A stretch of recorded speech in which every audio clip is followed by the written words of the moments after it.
Hey everyone, thank you so much for joining me today. My name is Laura Train Mama. Today we are working our way through this Thomas and Friends Annual 2025. There are some really nice little stories in, and as always I am uploading those separately to give them the airtime that they deserve. So today, right now, we are going to hop in to that second story. This story is called Bells Are Ringing. Percy was getting ready for a very busy day. As well as delivering the mail, he had to take supplies to the new bakery. "It's the grand opening," Percy whistled as he raced past Thomas. Percy rang his lucky bell. Ding-a-ling! He felt like he needed extra luck to get everything done. Ding-a-ling! Percy whizzed from place to place all day long, ringing his little bell. Nia sang a song to the tune of the bell as Percy stopped to say hello. Chugga chugga chugga chugga. Delivering mail was hard work. Percy was starting to feel sleepy, so he kept ringing his bell to stay awake. Ding-a-ling! At Farmer McColl's farm, the cows and sheep jingled their bells back. Ding-a-ling! "Just one more stop," Percy began. But out of nowhere, Diesel appeared. And crash! Percy's bell flew in the air and landed on Diesel's bumper with a clang. "Be careful," said Diesel, throwing the bell back to him. Finally, Percy pulled into his last stop at the bakery. "Here are the boxes of supplies," Percy told Reginald, the baker. "Yeah." Percy was now so sleepy that he didn't notice his bell topple into the delivery box. The smell of fresh bread made Percy feel even more sleepy. Dreaming of his cosy shed, he rolled down the rails, leaving his bell behind. It wasn't until he was back at his shed that Percy realised his bell was missing.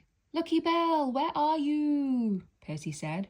"What if someone stole it?" Thomas told Percy his friends would never steal his lucky bell, but Thomas wanted to help. So the friends decided to play detective and solve the case of the missing bell. "Let's go back to all the places you have been today," said Thomas. First stop was to find Nia, but she promised Percy she would never ever steal his lucky bell. Chugga chugga chugga.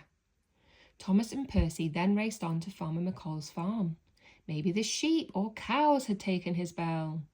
But the sheep and cows had their own bells to ring. Ding-a-ling! The animals were innocent. "If Nia or the cows or the sheep didn't steal my bell, who did?" Percy said sadly. Suddenly, he had a thought. Diesel liked playing tricks, but Diesel was innocent too. "I gave you your bell back, remember?" said Diesel. Percy knew his friends were right. He was just so tired that he was confused. Just then, the sweet smell of baked bread filled the air again. Bread! Percy suddenly remembered that the last place he had seen his bell. In a fizzle of excitement, he chugged off as fast as his little wheels would go.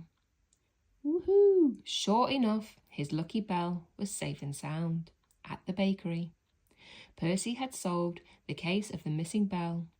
"See, nobody would steal your bell," said Thomas. Percy blushed. "It looks like I have some apologies to deliver," he said.